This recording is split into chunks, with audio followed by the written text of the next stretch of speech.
Ang Diyos naman ang siyang nagpapala. Kumbaga siya ang nagtatatag ng iglesia, kaya kumbaga kung para sa kanya yan, magpapatuloy yan. Ano ang ating pag-aaralan ngayon? Kumbaga, special topic muna ulit tayo. The God-given victory. Mula sa aklat ng chapter 7 ng Bukong, sa Judges 7 verse 1 to 23. Mamaya na natin babasahin habang pinag-aaralan natin. Kaya bago tayo magpatuloy, manalangin po muna tayo. Ang aming salpa, patuloy ka namin pinapupurihan, pinararangalan, sinasamba sa Espiritu at katotohanan. Tunay nga, O Diyos, na dakila ka. Tunay nga, Ama, na ikaw ang simula at ang wakas. Tunay nga, Ama, na hindi ka nagbabago. Ikaw pa rin ang Diyos noon, ngayon, at magpakailanman. Salamat po, O Diyos, sapagkat tunay nga na kung paano ka nagpakilala kay Abraham, Isaac, Jacob, maging sa panahon namin, Panginoon, ikaw ay patuloy na nagpapakilala.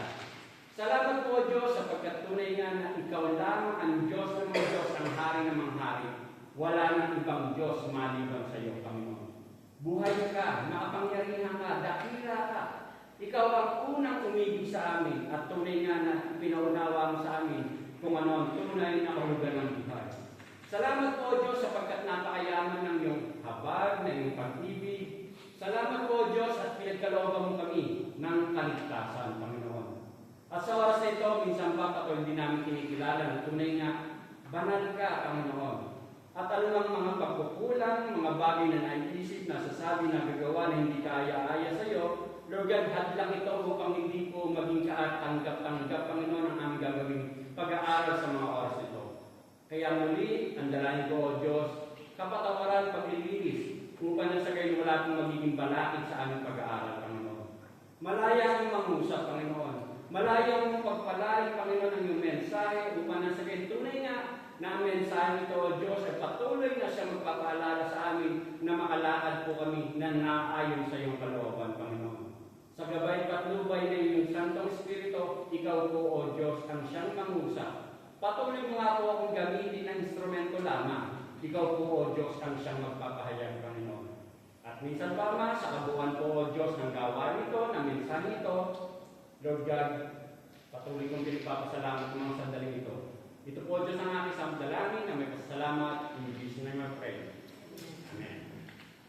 At dito nga sa ating pag-aaralan, ang sabi nga niya rito, the God-given victory.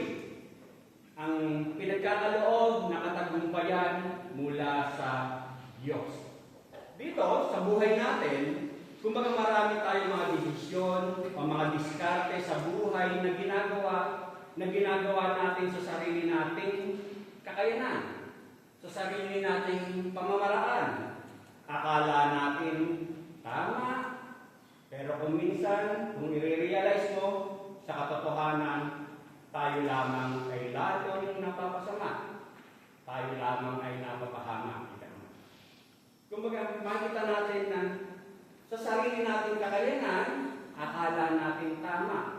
Pero malinaw na sinasabi ng salita ng Diyos sa Proverbs 14:12, there is a way which seems right to a man, but its end is the way of death.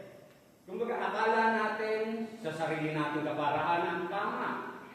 Pero in fine, sa katapos-tapusan, lalo lang tayo na napapasama siya. Pero, kung ang mga desisyon na ating ginagawa, katulad nga ng testimony natin kapatid na si Brother Rudy, na parang sinuko na niya, ayaw na niya. Kumbaga, pinagsadyos na lang niya kung anong kalalabasan ng binili nilang bahay at lupa. Dito makita natin na kung ipagkakatiwala natin sa Diyos ang mga diskarte, mga desisyon na ating ginagawa sa ating buhay, pagkakalooban niya ito ng katagumpayan. At dito, may mga bagay tayong akala natin hindi natin magagawa kasi nga parang isinuko mo na ayaw mo na Pero kung ibibigay natin sa Diyos, magiging matagumpay tayo. Katulad nga ng sinasabi rin sa Philippians 4:13, na magagawa ko ang lahat ng bagay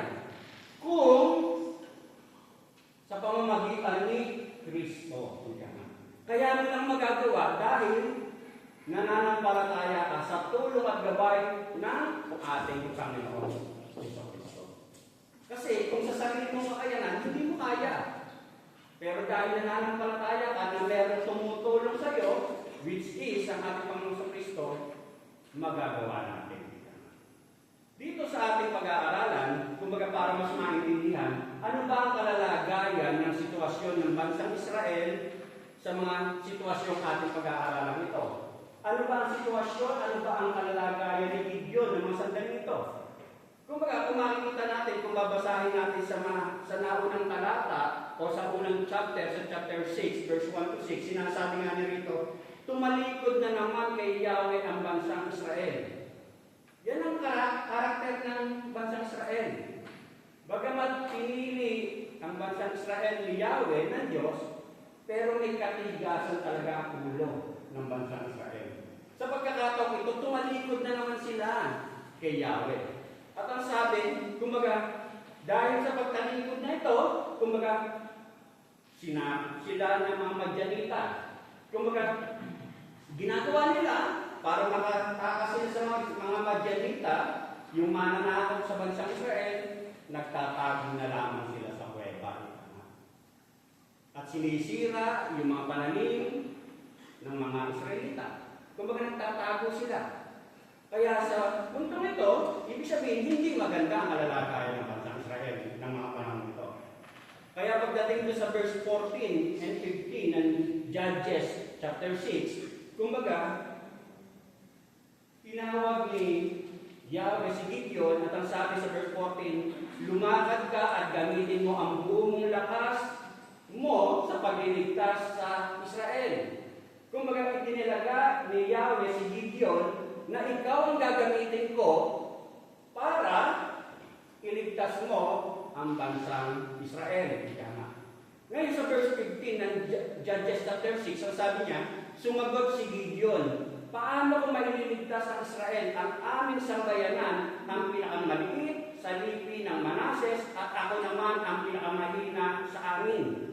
Ibig sabihin, pinili siya ni Yahweh, sinabihan siya ni Yahweh, pero normal na kasagutan ni Gideon, kumbaga parang hindi ako karapat-dapat. Nag-alinlangan siya, nagduda siya. At ang sabi, paano ko mailigtas ang Israel na ang sabi, isa ako sa pinakamaliliit na miyembro sa lipi ni Manase. At ang sabi, ako naman ang pinakamahina sa amin. Pero, siya ang pinili ni Yahweh. Kaya dito sa ating pag-aaralan, makita natin na the God-given victory. Na pagkakalooban ka ng tagumpay mula sa Diyos, ika nga. Kung una, sa punto natin makikita, pinaalala sa atin dito, yung the scheme, o yung paraan, o yung plano, o yung layunin, ika nga. Ano ba ang plano ng Diyos? Paano ba natin makikita ang plano ng Diyos? Dito, sinasabi na ang plano ng Diyos, yung scheme ng Diyos, yung layunin ng Diyos, different. Kakaiba. Sa verse 2 hanggang 7, ang sabi nga niya rito, sinabi ni Yahweh, ito yung sa Judges chapter 7, verse 2 to 7. Sinabi ni Yahweh kay Gideon, napakarami ng kasama mo, baka akalain nilang nalugid nila ang mga Madyanita nang di dahil sa tulong ko. Kumbaga, yun yung sinasabi ni Yahweh ni Gideon. Kaya sabihin mo sa kanila na lahat ng natatakot ay maaari nang umuwi. Nang sabihin ito ni Gideon, umuwi ang 22,000, ang natira ay 10,000 lamang. Sinabi uli ni Yahweh ni Gideon, marami pang natira, isama mo sila sa tabi ng batis, doon ko sasabihin kung sino ang isasama mo at kung sino ang hindi. Verse 5, ganoon nga ang ginawa ni Gideon. Pagdating nila sa batis, sinabi ni Yahweh, ibukod mo ang lahat ng sasalong ng tubig sa pamamagitan ng kanilang mga palad at iinom na parang aso, gayon din ang mga luluhod sa pag-inom. Verse 6, ang sumalo ng tubig upang uminom ay 300 lamang. at yung iba'y lumuhod upang uminom. Sinabi ni Yahweh kay Gideon, ang 300 sumalok sa pag-inom, ang isasama mo sa paglaban sa mga Madyanita, pauwiin mo na yaong iba. Tingnan mo, kakaiba. Kakaiba, different. Bakit? Siyempre, kung ikaw makikipagdigmaan, yung normal na pananaw mo, mas marami, mas maganda. Mas marami kang kasama ng kawan, mas marami kang kasama ng makipagdigma, nagsimula sa 32,000, naging 300 na lang. Siyempre, kung normal na pananaw mo, mas gusto ko na 32,000 yung kasama kong makikipagdigma kaysa magiging 300 lang. Wala pa sa 1%. Kumbaga, makita natin na ang plano ng Diyos. Kakaiba. Hindi natin maintindihan. Kaya nga makikita natin na plan of God ay usual and likely. At dito natin makikita na the test of a truly consecrated life is that it is willing to submit to the plan of God. Yung pagsubok na ibibigay sa atin ng Diyos sa isang tunay na lumalakad sa kalooban ng Diyos, ika nga, handa siya willing na magpasubmit sa plano ng Diyos kahit hindi mo maintindihan. You are willing to submit to the plan of God, ika nga. Handa kang sumunod sa ipinagagawa ng Diyos kahit kung minsan hindi mo maintindihan. Kung titingnan mo sa physical eyes, kung para sa pangkaraniwan na paningin, hindi talaga mo maintindihan. Pero kung titingnan mo siya sa spiritual eyes, sa puntong mayroon siyang nais ituro sa larang spiritual, kasi ang isang mananampalataya, kung titingnan mo siya sa larang spiritual, para maintindihan mo ang plano ng Diyos. Kasi nga kakaiba Kung makikita natin, maraming mga Bible character na ginamit ang Diyos na hindi mo akalain na magiging matagumpay. Kasi nga kakaiba Katulad ng halimbawa ni David. Sino ba si David? Di ba isang normaleng shepherd lang, pastor lang, ika nga. Pero ginamit ng Diyos. Siya'y naging kilalang hari ng Israel. Nandiyan si Job. Mayaman, pero sinubok ng Diyos. Naghirap, namatay ang kanyang pamilya. Nawala ang kanyang kabuhayan. Pero sa mga pagsubok ngayon, nagpatuloy rin lang siya. Pinagpala siya. Karamihan sa mga apostol, karamihan sa mga alagad, normal na tao lamang. Ang isda lang, ika nga. Karpintero, ika nga. Pero, ginamit ng Diyos para magpahayag ng mabuting balita, ika nga. Mga pangkaraniwang tao ang karamihan sa kanila. Maging si Saul, na dating pangalan ni Pablo, ano ang nakaraan ni Saul? Persecutor. Ibig sabihin, Pariseo, hindi mananampalataya. Pero, ginamit ng Diyos na apostle to the Gentiles. Ibig sabihin, hindi rin maganda ang background ni Apostol Pablo. Pero, ginamit siya ng Diyos, ika nga. Kasi, makikita natin na iba ang batayan ng Diyos sa batayan ng isang pangkaraniwang tao, ika nga. At dito, makita natin na maging ikaw rin, na akala mo hindi ka magagamit ng Diyos. Pero kung magtitiwala ka lang sa Diyos, pwede ka rin gamitin ng Diyos. Kaya nga ang sinasabi na madalas nasusukat ang ating pagsunod at commitment sa Diyos sa mga panahon ipinagpagawa niya ang mga bagay na labas sa comfort zone natin. Totoo. Doon mo mas mararanasan ang pagkilos ng Diyos kapag yung akala mo hindi mo linya, hindi mo kaya gawin.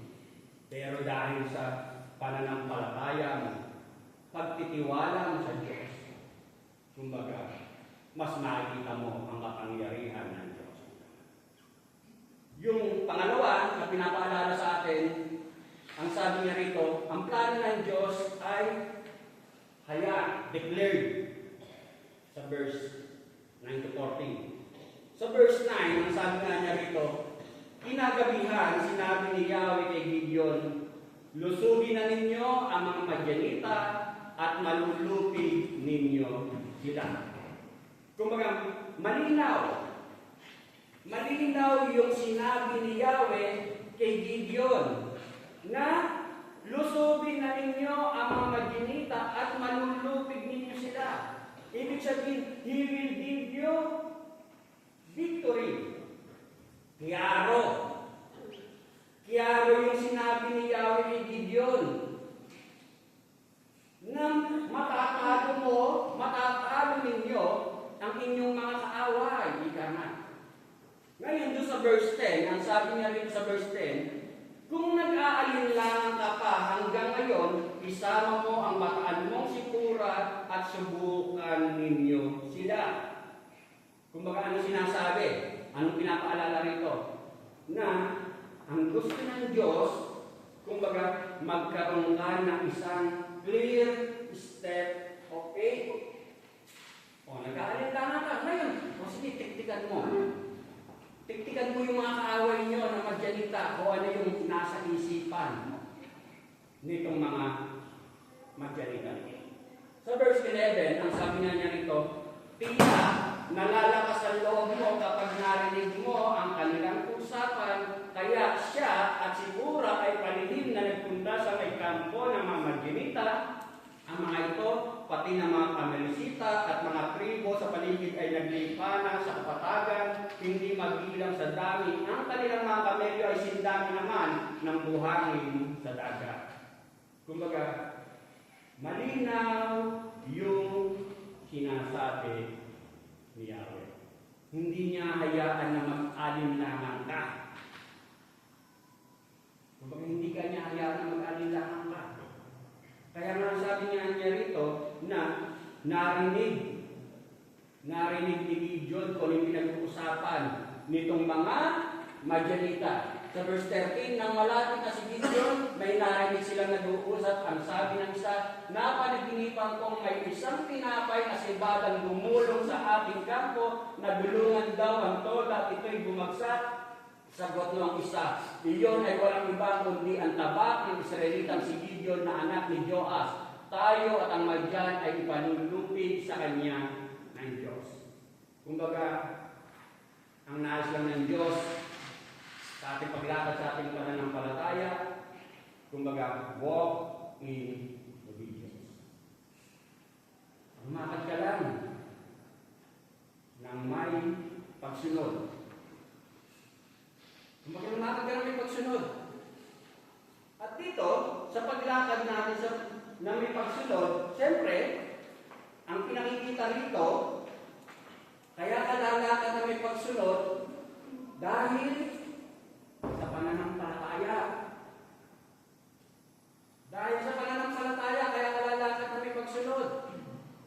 Kasi nga, hindi nga malinaw different ang plano ng Diyos Pero ang sabi niya, kumbaga, klaro na magtatagumpay ka.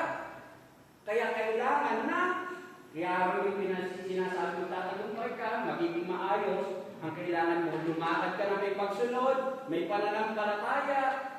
At dito, sinasabi nga sa Hebrew 11:1, now faith is being sure of what we hope for and certain of what we do not see. Kasi nga, hindi mo alam ang magiging resulta, pero tinitingnan mo siya sa bagay na espiritual. Kaya may kasiguraduhan sinabi ni Yahweh ng Diyos na magtatagumpay kami. Kaya nga sabi nga namin, na tumawag si Pastor Leo nung sa akin sa Sabado, na sabi baka dalawa lang daw sila, kaya baka nahihiya siguro na baka dalawa lang ang datnan namin. Sabi tuloy natin, kasi kumbaga, mission niya. Pero kung pine, kumbaga hindi kami nagpagtinag dun sa baka pilan lang yung datnan namin, baka kami tamarin, hindi kami nagpatinag doon. Grazie Dio, pagdating namin, kumpleto sila. Grazie Dio, nung magpatotoo yung kapatiran doon, yun ang laman ng puso niya. Na hindi maging hadlang, na kahit kokonti lang sila, may pupunta pa rin sa kanila. Kumbaga meron kaluluwa na naghihintay na baka hindi sila dumiretso. Pero grazie Dio, kasi kahit akala namin ikokonti lang kami, pero dumating kayo. Ang papuri para natin sa Diyos. Kasi gawain ng Diyos yun eh. Kaya ganun din sa atin na sa ating buhay, sa ating paglakad, kumbaga dapat natin makita na kung sa buhay mo, sa sitwasyon mo, hindi ko alam kung anong kalalagayan mo ngayon, kumbaga, sa paglakad natin sa ating buhay pananampalataya, meron tayong pakikipagtunggali, meron tayong mga battle of life na tinatawag, kahit Kristiyano ka na, meron ka pa rin pakikipagbulog sa reality ng buhay sa mundo ito, higa. Ang pinapaalala sa atin, ligpit to God. Pagkatiwala natin sa Diyos, sumunod lang tayo. Sumunod lang tayo pagkatiwala natin sa pamamagitan ng ating pananampalataya. Ang sabi nga sa Matthew 11, "Come to me, all you are weary and burdened, and I will give you rest. Take my yoke upon you and learn from me. For I am gentle and humble in heart, and you will find rest for your souls. For my yoke is easy and my burden is light." Kumbaga, lumapit lang tayo kanino sa Diyos. Kumbaga, hindi yung akala mo na nahihirapan ka na, lalayo ka pa. Ay lalo ka matatalo. Kumbaga, makikita natin ang sabi sa verse 29, "Pasanin ninyo ang aking pamatok at mag-aral kayo sa akin." Ibig sabihin, pag-aralan mo ang kaparaanan ng Diyos. Kasi nga kakaiba ang plano ng Diyos eh. Pero, ang kapahingahan natin ay, habang nag-aaral tayo sa Kanya, kumbaga, makikita natin ang pinagkakalooban niya tayo ng kapanatagan. At ang sabi rin, di ba? Bibigyan ko kayo ng kapayapaan, at ang kapayapaan kung binibigay ko ay hindi katulad ng kapayapaan nasa dyan sa mundo.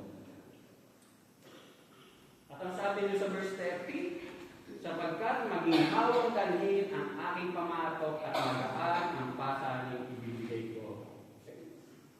Magiging magaan yan kasi ang Diyos, ang ating Panginoong Kristo, ang kasama natin. At dito, sa ating paglakad, sa ating buhay pananampalataya, kumbaga, dinideclare ng Diyos, nangungusap siya sa atin, sa ating buhay pananampalataya. Kumbaga, God speaks to us sa pamamagitan ng kanyang mga salita. Sa Romans 10:17, ang sabi nga narito, "So then faith cometh by hearing, and hearing by the word of God." Kumbaga, kung lalayo ka, paano mo maintindihan ang kaparaanan ng Diyos? Sinasabi mo mananampalataya ka eh. Siyempre, kailangan mo kumain ng mga bagay na espiritual. At paano mo makuha yan?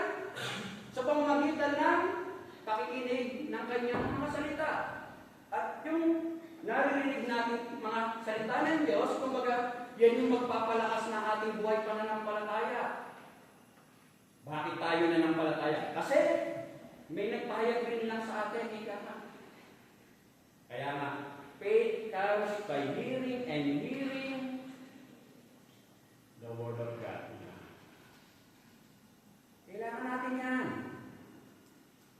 At ang sabi rin, kumbaga, sa ating paglakad, through the Holy Spirit, mangungusap ang Diyos. Ang sabi nga rito sa Acts 15:8, God who knows the heart showed that He accepted them by giving the Holy Spirit to them just as He did to us.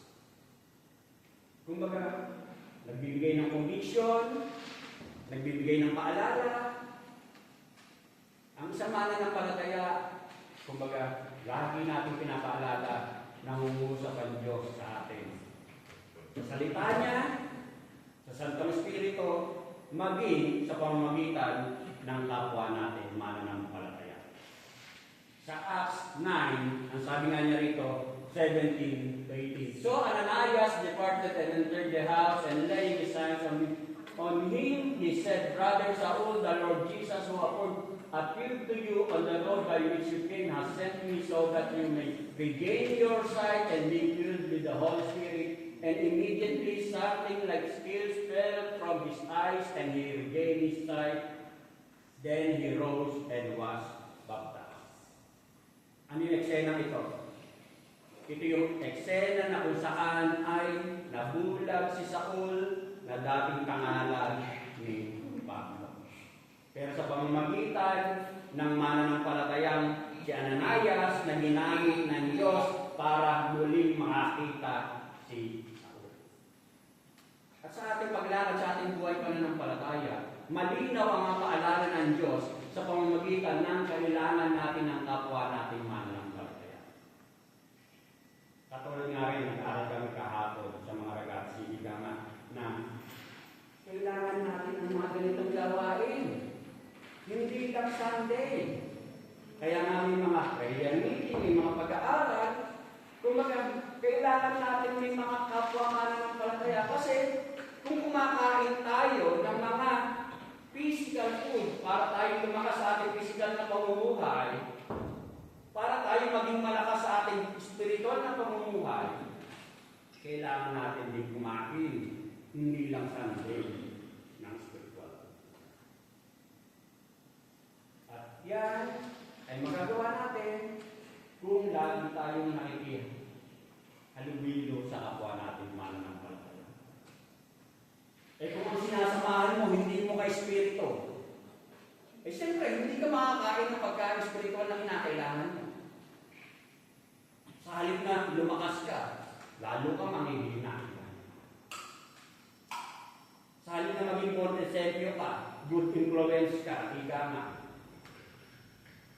Kumbaga, siyempre, kapag mananampalataya ka, sabihin na natin sa hindi, ika nga, yung mga tao sa paligid natin, nag-o-observe lang yan. Kala ba mananampalataya yan? Bakit ganyan ang buhay niya? Kumbaga, paano ka lalakas? Kumbaga kung isa kang, nasabi nga, lumapit tayo sa Diyos. Malinaw ang kanyang mga paalala.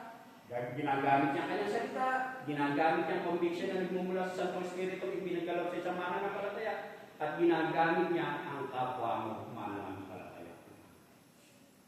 Maging ang sitwasyon sa buhay natin, kung minsan ginagamit ng Diyos yan, para tayo'y kausapin.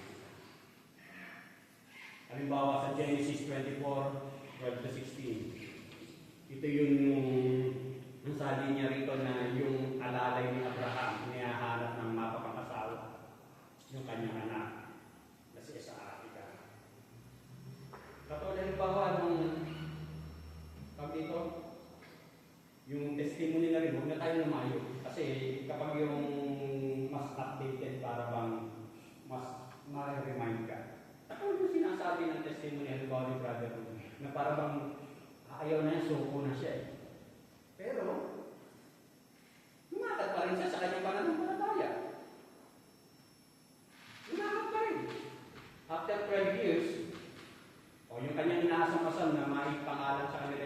bahit lupa, o guri, meron na. Kumbaga, nangusap sa kanya. Eh kung hindi ako lumakad sa aking buhay pananampalataya, o kung hindi ka lumakad sa iyong buhay pananampalataya, bumigay ka, eh di wala, ka. Kumbaga, sa sitwasyon, kumbaga, nangungusap din ang Diyos sa atin. Sa sitwasyon ng buhay natin.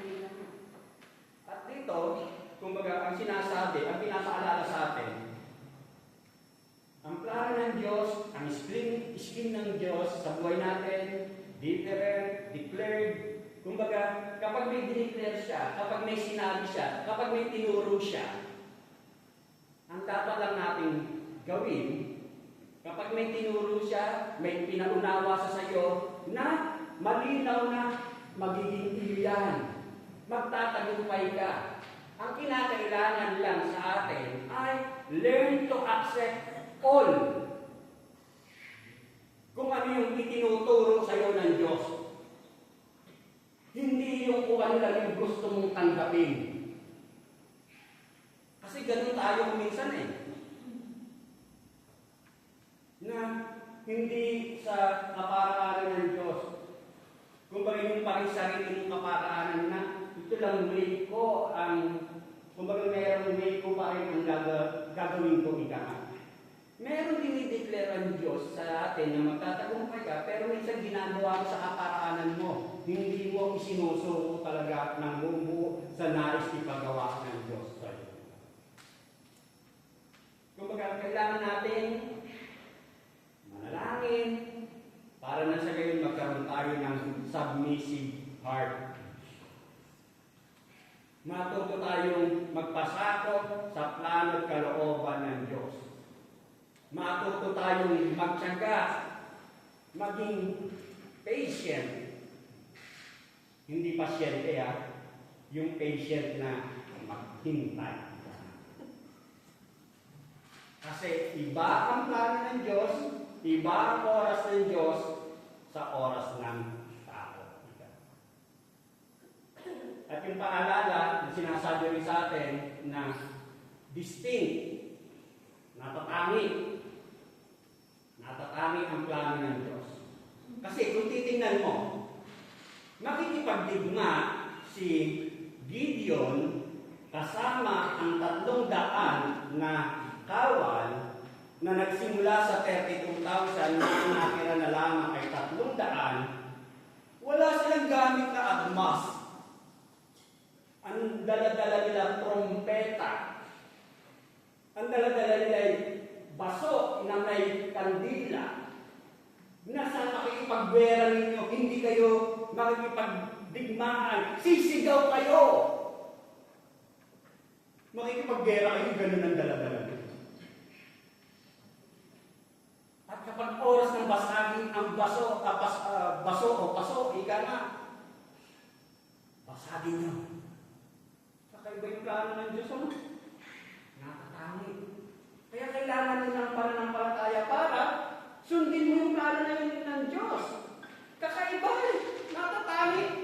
Makikipagwera ka, dala-dala mo, banga na may kandila, trompeta. Mamma mia. Sino kaya ang makikipagwera ng kandila? Kung hindi mo alam na ang Diyos ang kasama. Sa buhay natin, kumbaga, ang pinapaalala sa atin na tingnan natin sa spiritual na pananaw kasi lumalakad tayo sa buhay spiritual. Ipagkatiwala natin sa Diyos. Kasi ang plano ng Diyos ay laging may best plan. Yung pangalawa na pinapaalala sa atin dito, the specification o yung requirements o yung mga kailangan gawin.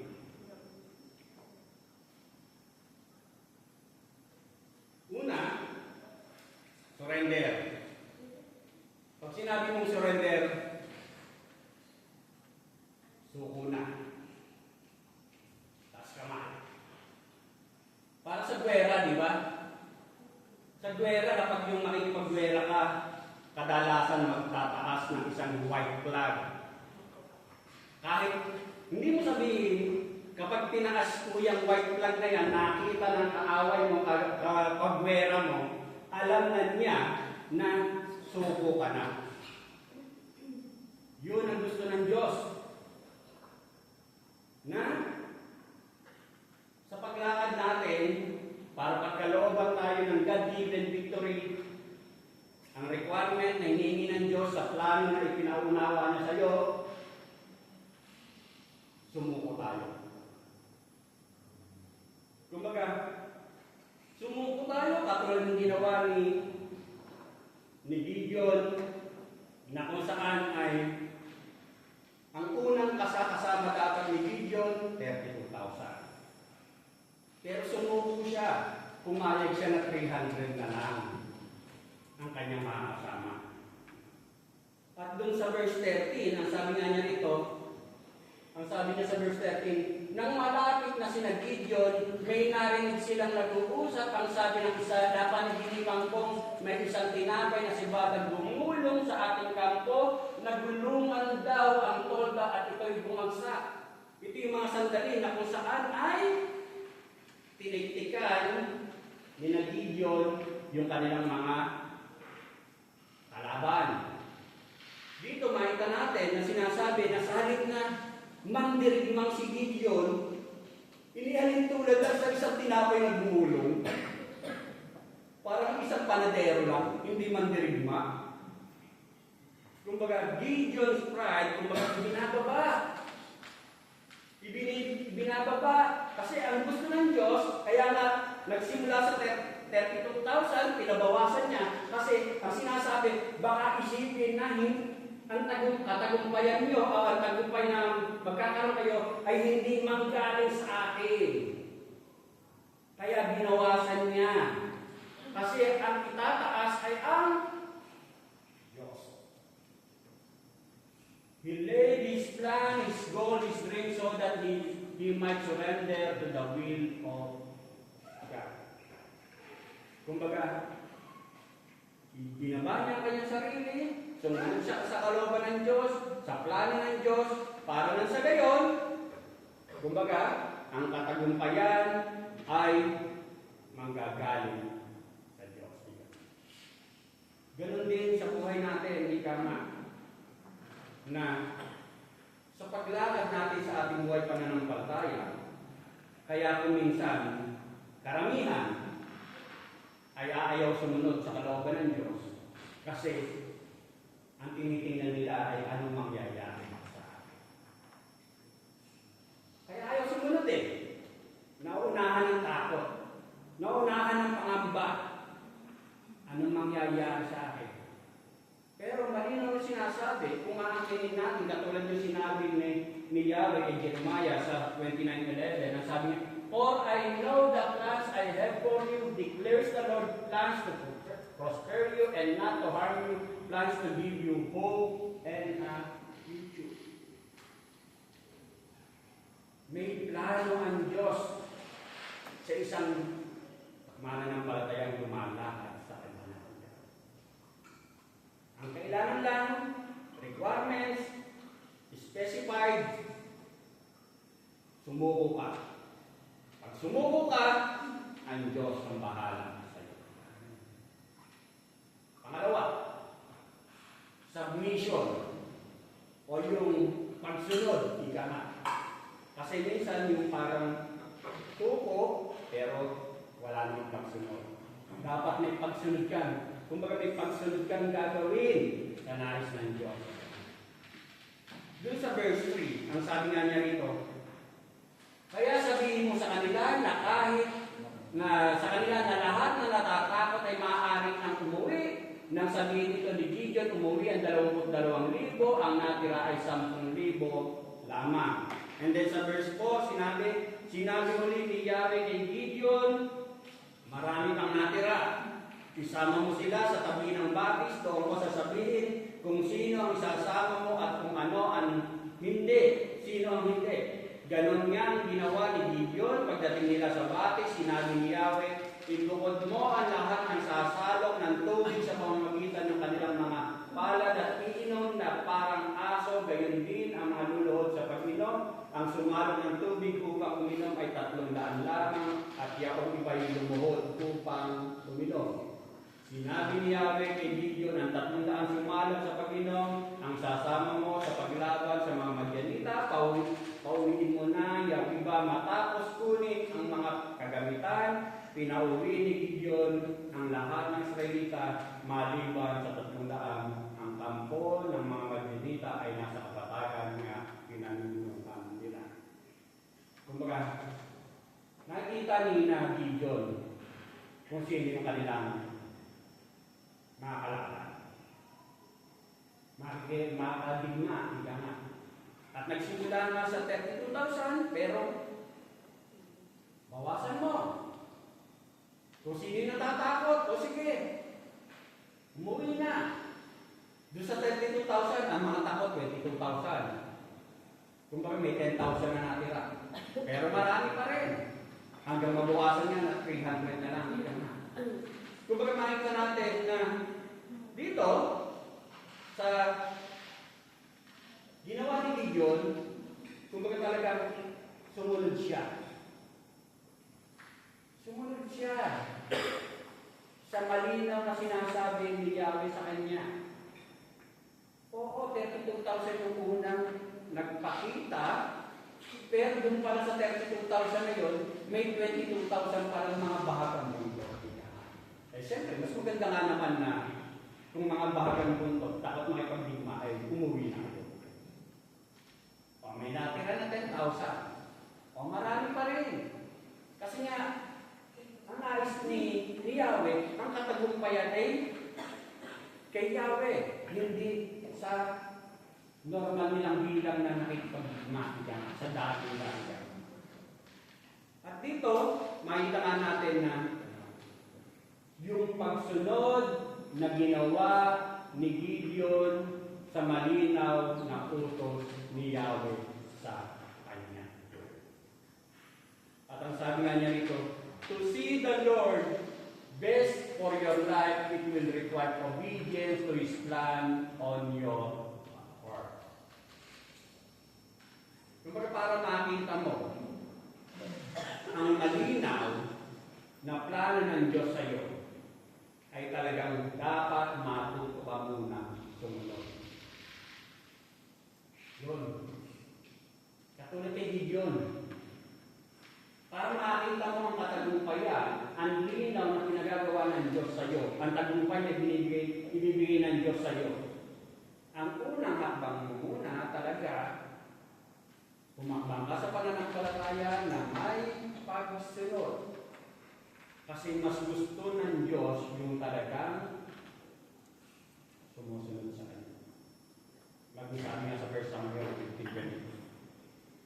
Kumbaga, has the Lord as much delight in burnt offerings and sacrifices as in obeying the voice of the Lord? Behold, to obey is better than sacrifice. Mas nais ng Diyos yung talagang may puso kang sumunod sa kalooban ng Diyos. Kasi nga bakit? Kasi nga ang plano ng Diyos ay hindi mo siya basta-basta maintindihan kung minsan. Ang kailangan lang, matuto ka ng sunod. Yung pangatlo na pinapaalala sa atin, steadfastness. O yung katatagan. Katatagan ng loob. Bakit? Kasi nga sa paglakad sa isang buhay mananampalataya, marami tayong nararanasan. May mga difficulties, may mga hindrances, may mga problems and trials. Kaya napakahalaga na laging sinasabi, magpakatatag ka. Magpakatatag ka. Kung gusto mong matapos na, ay di, madedo na tayo, hindi doon na tayo, kasama na natin ang Diyos, ika na. Pero kung gusto mo pa na, dito muna ako kasi maliliit pa yung mga anak ko, gusto ko pa makasama mga anak ko, ay magpakatatag ka. Kasi yung reality ng buhay talaga mahirap sa mundo ito, ika nga. Kaya napakahalaga na magpakatatag ka. laging pinapaalala, magpakatatag ka. At dito, kumbaga, sinasabi nga na si Gideon, yun yung ginawa niya. Nagpakatatag siya na paharapin mo yung mga Madianitan. Nakikita ko yung mga kakalabanin ko rin eh. Kakalabanin namin ang dami eh. Pero kasama ko lang 300. Pero, o sige, sabi ng ni Yahweh, kumbaga, malinaw na magtatagumpay ako. O sige, magpapakatatag, lalakad ako. Dala-dala ko yung trompeta, dala-dala ko yung banga na may kandila. Kumbaga, ganon kami makikipag-gwera. Ganon kami makipag-gwera, sabi ni Gideon. Kumbaga, dito makita natin na sa ating paglakad, sa ating buhay pananampalataya, kailangan nating maging matatag sa ating pananampalataya. Laging pinapaalala yun. Maging sa Hebrew 11:6 ang sabi niya, at hindi pinalulugdan ng Diyos ang hindi nananalig sa Kanya sapagkat ang sino mang lumalapit sa Diyos ay dapat maniwalang may Diyos at Siya ang nagbibigay ng gantimpala sa mga humahanap sa Kanya. God's plan seems bad but faith secured the victory. Kasi nga, kung titingnan mo siya na para bang walang nangyayari, lagi na lang ganito, walang progreso, pero kung titingnan mo siya sa may pananampalataya, makasisigurado ko ang ipagkakalaw niya yung patagumpaya. Kasi sabi, kinakailangan manampalataya ka, maging matatag ka sa pananampalataya mo, sa iyong paglakad, sa iyong buhay pananampalataya. At yung realidad niya, na habang naririto tayo, napakaraming hindrances. Kung tutusin nga, masakit yung palakang ko ngayon, nakapahaba ako ngayon eh. Pero, magpakatatag ka mo dyan, magtuturo ka. Kumbaga, kumalong ako. Naalala ko si Sister Nene kasi nung bago ako ito, isang linggo, tinuturo ko ni Sister Nene. Ciao, Sister Nene. Kumbaga, nakikita natin na sa paglakad natin sa buhay pananampalataya, lagi sinasabi, magpakatatag ka. Kasi hindi madali ang buhay. Hindi na matapos, hindi. Dedo na eh. Tapos na. Eh kaso may ibang ko agad yung asawa ko. Kumbaga, yan ang pinapaalala sa atin na God answered their faith by giving them a resounding victory. God always honors faith because faith always honors Him. Kumbaga sabi, ang Diyos lagi niyang pinagpapala, pinararangalan ang isang pananampalataya sapagkat sa pamamagitan ng pananampalataya napaparangalan ang Diyos. Pangatlo, ano nangyari? Yung naging epekto nung sumunod sina Gideon. Una, ang sabi nga niya rito, God's enemies are vanquished. Doon sa verse 21, 22. Bawat isa ay hindi umaalis sa kanilang kinatataguan sa paligid ng kampo, samantalang nagkakagulo sa takot ang mga nasa kampo. At habang walang tigil sa pag-ihip ng tanggulit ang 300 Israelita, pinaglaban-laban ni Yahweh ang mga nasa kampo, kanya-kanya silang takbo tungo sa Serera hanggang sa Betsita at Abel-Mehola malapit sa Taba. Kumbaga, sa madaling salita, sila-sila na mga Madianita ang mga nagtunggalian sa isa't isa. Kumbaga, Israel defeated the enemies sapagkat sumunod sila sa planong ipinagkaloob sa kanila ni Yahweh. Ganon din sa ating buhay. Kumbaga, may plano ang Diyos sa buhay ng isang mananampalataya. May layunin ang Diyos sa buhay ng isang mananampalataya. Pero tandaan niyo, nako ang Diyos ay may plano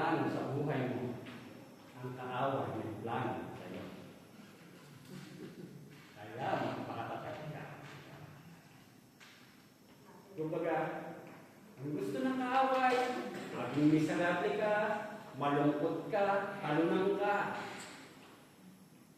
Pero ang sinasabi nga, mas piliin nating sumunod sa plano ng Diyos kasi isang buong pagtitiwala na magiging matagumpay tayo sa mga pandaraya ng kaaway.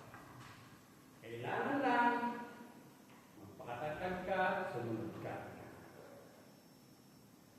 God's people are victorious. Doon sa verse 22. Ang sabi nga narito, ipinatawag ni Gideon ang kalalakihan sa mga lipi ni Neftali, Aser at Manases at pinahabol ang mga Madianita. Kasi nga nung tumugod na sina Gideon, sumigaw sila at binasag na nila yung banga, ika nga, nagtakbuhan na yung mga Madianita. At ipinahabol, ibig sabihin, talo na ang mga kalaban ng mga Israelita. Panalo na ang bayan ng Israel sa pangunang ngayon ni Gideon. At dito, nagtagumpay sila kasi mas pinili nga nila na sumunod sa plano na ibinigay ni Yahweh sa kanila.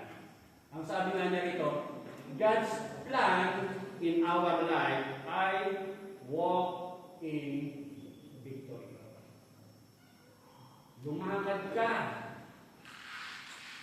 na may katagumpayan. Hindi talunan. Ano sabi? We are more than conquerors through Christ. Bulag na. Oo, may mga problema. Oo, may mga pandaraya ang kaaway. Oo, may mga hindrances. Oo, may mga barrier. Pero, we are more than conquerors through Christ. Dahil kay Kristo. O, katulad ba ng sinare kong prayer meeting? We can do more. Mas marami pa tayo magagawa na akala natin hindi natin kayang gawin. Bakit? Through Christ. Kaya mo lang magagawa dahil kay Kristo. You are a child of God. You are more than conqueror. Be one through Christ. Anak ka ng Diyos. Sinasabi na salita ng Diyos. Masigit ka pa. You are more than conqueror. Be one. Hindi dahil sa magaling ka, hindi dahil sa mahusay ka, kundi dahil kay Kristo. Magagawa mo. Huwag kang maging talunan. Kasi napagtagumpayan na ng ating Panginoon sa Kristo dun sa cross ng Kalbaryo. Kaya ngayon lagi kong sinasabi na, kumbaga, malinaw na sinasabi na may mga kahinaan tayo sa laman. Pero, ang sabi diba, ang sino mang nakipag-isa kay Kristo, you are a new creation. Isa ka ng bagong nilalang. Wala na ang dati. Ibig sabihin, bago na. Bago ka na. Wala na yung dati. Wala na yung dati. Ang narito, yung flesh mo karne. Pero yung dating ikaw, wala na. Ika na. Kung mga yun lang pakikipagtunggali mo sa mga kinasanayan mo, kinagisnayan mo, ang naririyan. Pero, kaya mo siyang mapigilan mapagtagumpayan. Kung chismosa ka, mahilig ka sa sugal, ika nga. Kung ano mga gusto mong gawin dati, ika nga. Mahilig ka mapagbarkada, mapag-inuman, ika nga. Mapagtatagumpayan mo yan. Dahil kay Kristo. Hindi dahil sa'yo, sa tulong ni Kristo. Be one. At ang pinansyal sinasabi nga rin dito, having faith, there is strength in weakness. Sa pamamagitan ng pananalig, ng pananampalataya, meron kang tunay na lakas. Ang sabi nga sa 2 Corinthians 12:9-10. And he said unto me, my grace is sufficient for thee, for my strength is made perfect in weakness. Most gladly, therefore, will I rather glory in my infirmities, that the power of Christ may rest upon me. Therefore, I take pleasure in infirmities, in reproaches, in necessities, in persecutions, in distresses, for Christ's sake. For when I am weak, then I am strong. Sino to? Si Pablo. Si Paul. Meron siyang prayer request, pero hindi ipinagkaloob sa kanya kasi malinaw na yung kahinaan mo yan, mas kailangan ko yan para makita ang kalakasan.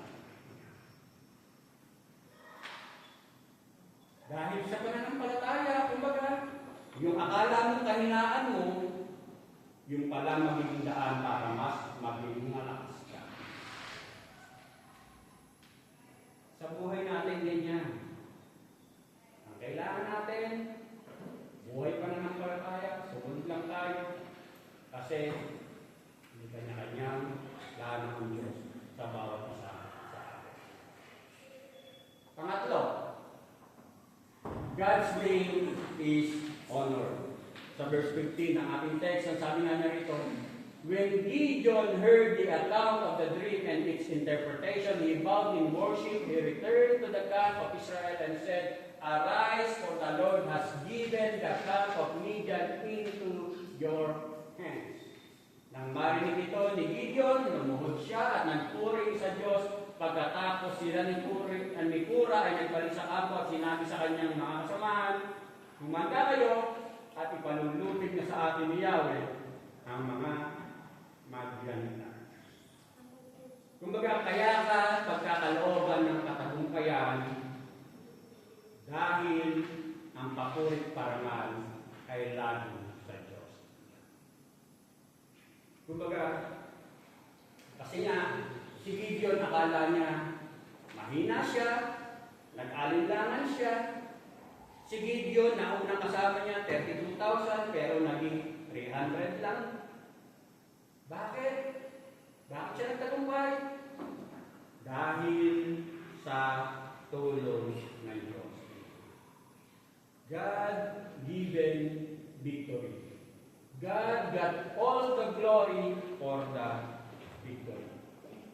Kaya sa ating mga kapatid, ang paalala sa atin, ang sabi niya, ang Diyos may plano siya sa bawat isa sa atin.